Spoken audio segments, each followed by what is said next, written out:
Yun, dalawang stall yung pinag-usapan dito. Hindi ako yun ng 3 araw. Pag wala pa kayo pagbalik namin, pag wala kayong may papakita, mapipilitan ako kung 15 lang. Mesa. Magalaw. Dali na lang tayo. Dali tayo ano. Sila tatanggilin. Sana nga po napusa kayo nung wala pa kami. Kanina pa kami nag-ooperate. Saka hindi lang naman kami ngayon dito. Yan, kasama ngayon natin ang Iskog sa pangunguna ni Sir Richard. At ito, ino-operate ulit ito yung mga illegal extension nila dito sa tindahan na ito. Ayun, kung mapapansin nyo, pinagtatanggal.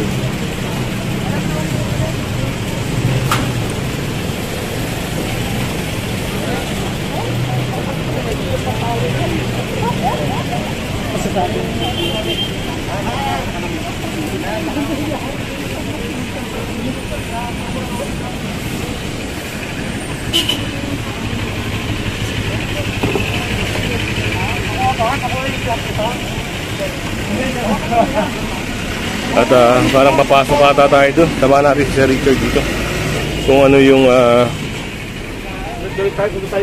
mga usapan dito.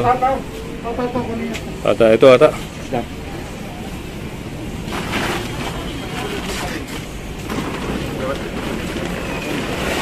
kahit nakatago yung kunin natin. Nakaling ka ha. Nakaling ka pa ha. At ito, pinatatanggal na rin. Yun. Nakakampreso ko. Nagili naman natin panawal. Ako ka nasa bilig. Nakakampreso. Nagili ka pa kami.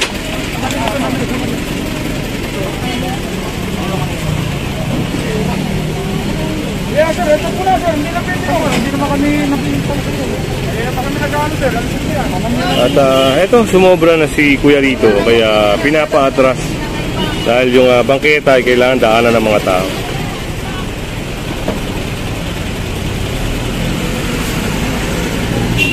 Ayun, nakuha na rin yung mga upuan, yung mga parang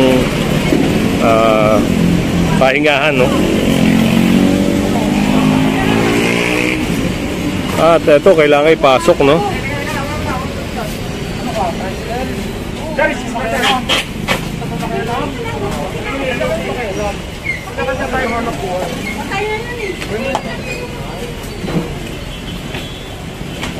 Kung mapapansin nyo, yung kala nila rito ay nilabas na nila.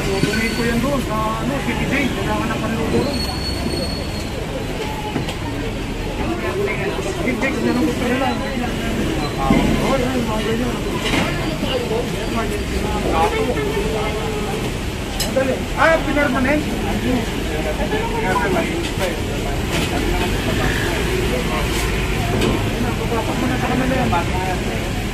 At ayun, papasok nga nila yung mesa. Tutukan ng kalanda na pala mga kasama. Pinagbigyan ko kayo.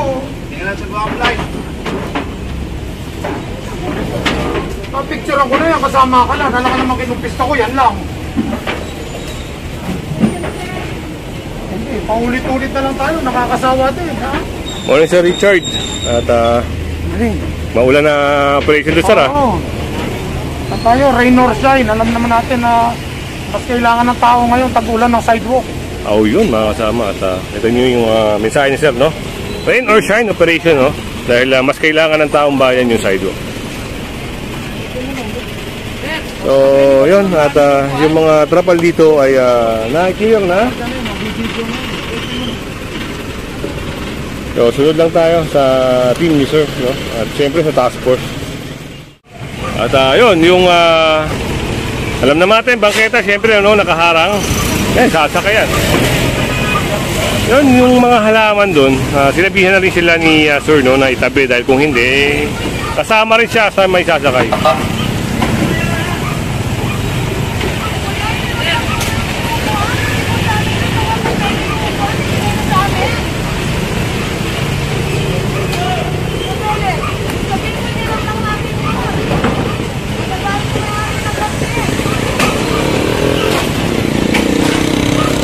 At yun, tinuluyan ng wasakin nga ito.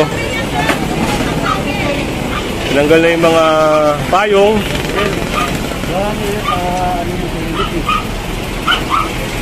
yung tindahan ni nanay. Yung mga halaman din ay isasakay na rin. Ibabalik lang din yung talaga. Ay, kanina wala siya lukuhan talaga. May litrato nga kami kaya natin nakuha. Kung wala kaming picture, wala kaming ebidensya, walang problema. Ulit-ulit na kami dyan.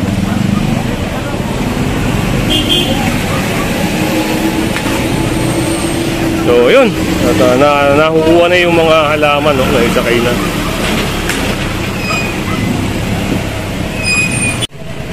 Yun, at pinagsasakay na yung mga nakuha rito, no?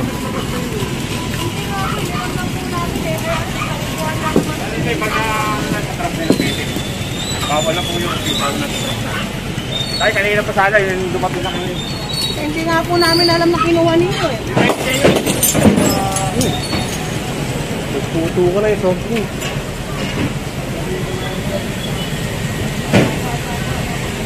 Ay, yung paa mo ate, naku. Pamahal yung paa niya ate na dito.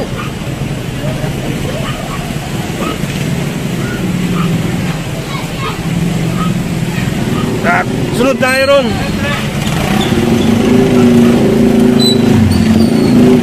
Lagyan natin dito ay marami ring may sasakay dito, no, na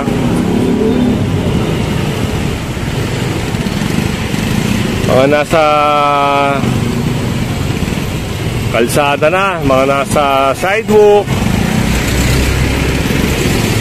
Gaya nito, yung mga nakahambalang na parking post, naisakay na rin mga kasama. At eto mga kasama, yung na-picturean ni Sir Richard, no? Yung isang lamesa na nasa bubungan.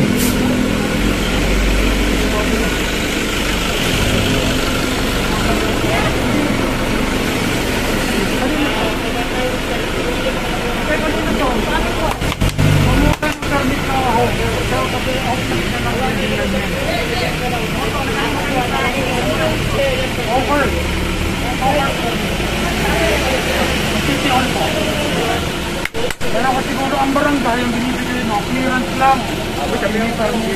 Clearance. Ay, may akong tayo. Angat nyo lang. Bigyan namin kayo ng mga araw, ha? Nakarin nyo, ha? So ito, binigyan ni Sir Richard ng ilang araw para ayusin yung hawkers permit nila. Tawag dito, patito, ha? Kuha nyo, dalawa yan. Yun, dalawang stall yung pinag-usapan dito. Bigyan ko kayo ng 3 araw. Pag wala pa kayo pagbalik namin, pag wala kayong may papakita, mapipilitan na akong confiscate lahat yan, ha? So, kayo, kung 3 araw, yun, wala pa. 3 araw. Hindi pa kayo na-aprobahan, pasok nyo muna, pakiusap lang, ha? Iligpit nyo na muna. Okay? Yun, naintindihan naman ni ate yung sinabi ni Sir Richard. Pag akong buong buo yan. Yan, napaliwanagan na si nanay. At dito parang may impound na motor, no? Baka naisakay na ata. Ganyan, anchor naman kung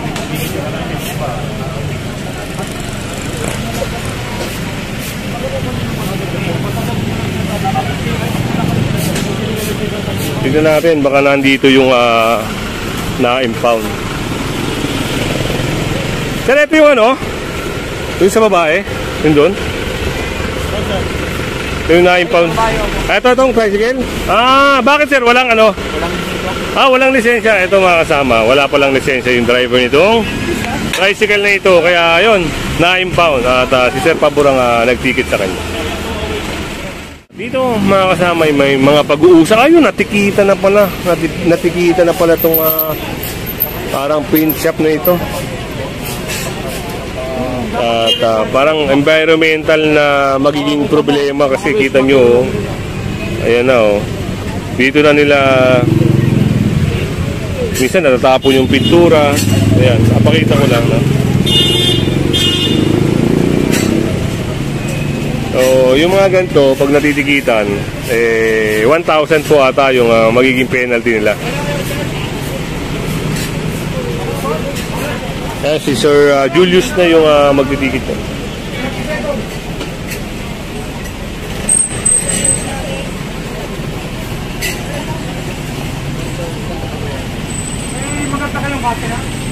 At yun, parang may kakatiya rin dito mga kasama. Sunod lang tayo. Napansin ni Sir Richard na may parang paglabag dito. Yung trapal, tanggalin nyo na yung trapal. Yun, at ito nyo. Wasakin na rin itong trapal na to. Pagtalikod natin, nilalawit lang nila rito yan. Okay, yun sir, tama no. Kaya yun, parang tatanggalin na rin mga kasama. Niloloko lang tayo yan.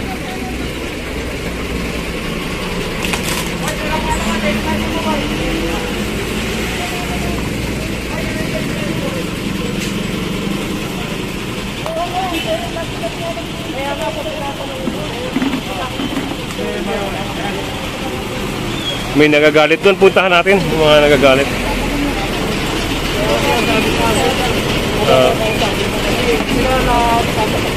Si Kuya parang bigla nagalit, no? Kaya pinuntahan lang natin.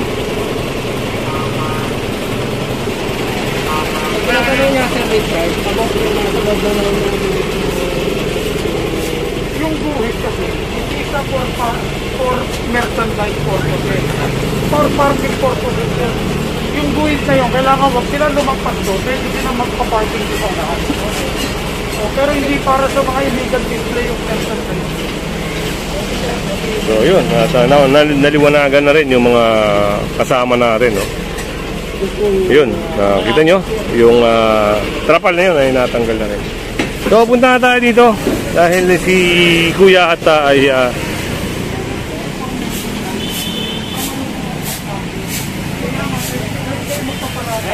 Huwag lang lalagpas dito sa dilaw na to. Pero hindi ito para sa merchandise. Ang paninda kailangan hanggang building line na ba? Kaya nga pinakukuha ko kayo ng permit. Kung ito, pasok sa easement ninyo, bibigyan kayo ng permit. Kung hindi, sabi ko nga sa inyo, ipasok nito. Kasi tingnan nyo, nasibabaw na kayo ng kawad ng kuryente. Sabihin nyo sa akin kung nasa titulo nyo pa yan. Kaya nga, ibig sabihin, kung nasa titulo nyo pa yan, kayo na may-ari ng Meralco. Dito, ang barangay kasi ba't kami binibigay? Kaya nga, ang binibigay ng barangay, clearance po, hindi permit. Ibig sabihin nun ng clearance, requirement po yun para mag-secure kayo ng permit. Ganun po yun, ha? Hindi po. Naniwala, ba't pinalikuran? Dito, taga doon yun. Yung alaman daw nila, tinahay nyo. Kasi nga po, yun. Si Kuya bigla na lang umalis, no? Parang naliwanagan agad siya, no?